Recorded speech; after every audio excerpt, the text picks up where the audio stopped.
Hello दोस्तों, हमारे channel the vast past पर आप सबका स्वागत है। दोस्तों, हमारा देश भारत बहुत सी रहस्यमय चीज़ों से भरा हुआ है। जितना हमारा देश बड़ा है उतनी रहस्यमय चीज़ें ये अपने अंदर छुपाए बैठा है। तो चलिए आज हम अपने वीडियो में हमारे देश की कुछ ऐसी बातों के बारे में जानते हैं जो अभी तक एक रहस्य ही बनी हुई है। ताजमहल। दोस्तों, ये तो आप सब जानते ही हैं, ताजमहल दुनिया के 7 अजूबों में से एक है। जो हमारे देश घूमने आता है वो ताजमहल देखने जरूर जाता है। ऐसा कहा जाता है कि ताजमहल को शाहजहां ने मुमताज़ की याद में बनवाया था।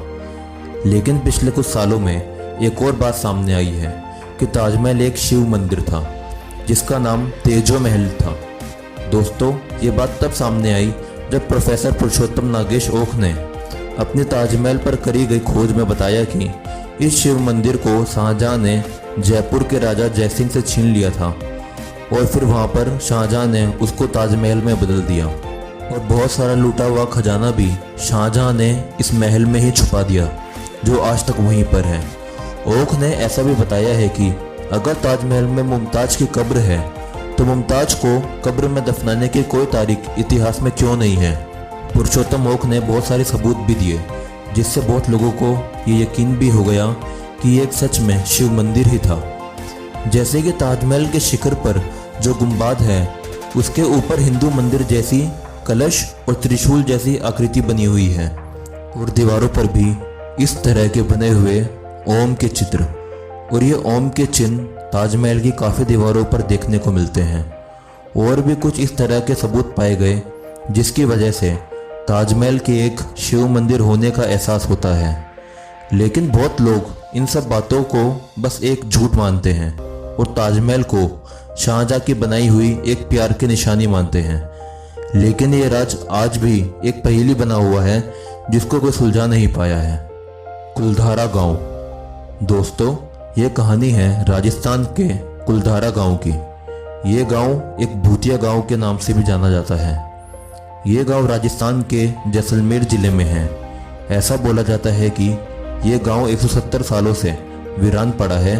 इसके पीछे की कहानी ऐसी बताई जाती है कि एक बार इस गांव के लगभग 2000 लोग इस गांव को एक ही रात में खाली करके कहीं चले गए थे और इस गांव को जाते जाते श्राप दे गए कि अब इस गांव में कोई नहीं बस पाएगा। और तब से ही ये गांव वीरान पड़ा है और जो लोग ये गांव छोड़कर गए थे उनका भी कभी किसी को पता नहीं चला कि वो कहाँ गए। लेकिन उनके चले जाने के बाद से जो भी इस गांव में घर बसाने गया वो भी कहीं रहस्यमय तरीके से गायब हो गया। ऐसा बोला जाता है कि इस गांव में बहुत सी रूहानी ताकतों का राज है जो इस गांव को आज तक नहीं छोड़ पाई हैं और ना यहाँ पर किसी को बसने देती हैं। काफ़ी लोगों को इस गांव के आसपास से गुजरने में भी इस गांव में किसी के होने की आहट होती है। लोगों को ऐसा लगता है कि जैसे आज भी इस गांव में लोगों के चलने की आवाज़ें, बाजार में चहल पहल की आवाज़ें और बच्चों के हंसने की आवाज़ें सुनाई देती हैं। अब सरकार ने इस गांव के बाहर एक बॉर्डर बना दिया है। दिन में लोग काफ़ी बार यहाँ से गुजरते हैं लेकिन रात में यहाँ से जाने की हिम्मत कोई नहीं करता। लेकिन इतने साल बीत जाने पर भी आज तक कोई ये बात का पता नहीं लगा पाया है कि एक ही रात में इतने सारे लोग कहाँ गायब हो गए जिसका आज तक किसी को पता नहीं चल पाया। एलियंस। दोस्तों, शायद आपको ये बात पता नहीं होगी कि चीन और भारत के बॉर्डर को एलियंस का एयरपोर्ट भी कहा जाता है। ऐसा बहुत बार दावा किया गया है कि भारत और चीन के बॉर्डर के पास बहुत बार वहाँ रह रहे सैनिकों ने यूएफओ जैसे दिखने वाली चीज को देखा है। भारत और चीन सीमा के बीच एक विवादित जगह है जो ना तो अभी चीन का हिस्सा है और ना ही भारत का, और इसी विवादित जगह पर काफ़ी बार एलियंस को देखे जाने का दावा करा गया है। ये दावे भारत और चीन दोनों देश के सैनिकों ने करे हैं कि उन्होंने काफ़ी बार वहाँ पर एक लाइट जैसी चलने वाली चीज को देखा है। साल 2006 में यहाँ पर खोज करने के लिए कुछ लोग आए थे और उन्होंने भी दूर से एक रोबोट जैसी चमकने वाली चीज को पहाड़ी पर चलते देखा।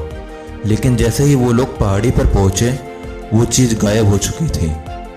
पहाड़ी पर स्थित एक लेक पर भी कुछ लोगों ने बताया कि यहाँ पर भी उन्होंने हवा में उड़ता हुआ कुछ दिखाई दिया है, लेकिन कोई ये पता नहीं लगा पाया कि वो क्या था। लेकिन कुछ लोगों ने इस पर यह दावा करा है कि वो सब ऑब्जेक्ट भारत की तरफ से छोड़े गए यंत्र थे जो उस समय निगरानी कर रहे थे। लेकिन जिन लोगों ने ये सब हकीकत में देखा वो इस बात को नहीं मानते। उनका मानना यही है कि वो एलियंस ही थे और उड़ने वाली चीज़ यूएफओ ही थी। लेकिन अभी तक इस बात से पर्दा नहीं उठा कि वो असल में क्या था। कैलाश पर्वत।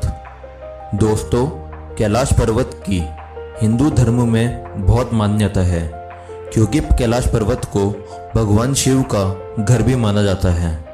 लेकिन इस पर्वत पर बहुत सारे ऐसे रहस्य हैं जिनका जवाब साइंटिस्ट के पास भी नहीं। दोस्तों, दुनिया में कैलाश से ऊंचे भी बहुत सारे पर्वत हैं, लेकिन आज तक कोई भी कैलाश की चोटी पर नहीं पहुंच पाया। जिन लोगों ने इसकी कोशिश करी या तो वो गायब हो गए या उनका मरा हुआ शरीर ही मिला, लेकिन कोई इसकी चोटी पर नहीं पहुंच पाया। दोस्तों, कैलाश पर्वत की ऊंचाई माउंट एवरेस्ट से लगभग 2200 मीटर कम है, लेकिन फिर भी माउंट एवरेस्ट पर दुनिया के बहुत सब लोगों ने चढ़ाई करी हुई है। लेकिन जब बात कैलाश पर्वत की आती है तब किसी का नाम सामने नहीं आता। दोस्तों, कैलाश पर्वत से ही 4 नदियों का निर्माण भी हुआ है: सतलुज, सिंधु, ब्रह्मपुत्र और घाघरा। ये 4 नदियां पूरे क्षेत्र को 4 अलग अलग भागों में बांटती हैं। कैलाश पर्वत पर कंपास भी काम करना बंद कर देता है, क्योंकि ऐसा बोला जाता है कि चारों दिशा यहीं आकर मिलती है। और कुछ लोगों ने ऐसा भी बताया है कि बाकी जगह के मुकाबले यहाँ पर समय बहुत तेजी से चलता है। ऐसा भी बोला जाता है कि कैलाश से ओम की धीमी आवाज़ भी सुनाई देती है। कैलाश पर्वत की ऊंचाई 6638 मीटर है। इसकी चोटी एक विराट शिवलिंग जैसी दिखाई देती है, जो हर समय बर्फ से ढकी रहती है। बहुत से लोग जो कैलाश पर्वत की चढ़ाई करने की कोशिश में वापस लौटे, उन्होंने बताया कि चढ़ाई के समय एक बहुत तेज बर्फ का तूफान आ जाता है, या कोई दिशा खो बैठता है, या फिर अगर कोई सही रास्ते पर चल रहा होता है तो आगे का रास्ता गायब हो जाता है। कैलाश पर्वत की इस रहस्यमय दुनिया को देखते हुए चीन सरकार ने 2001 में कैलाश की चढ़ाई पर रोक लगा दी।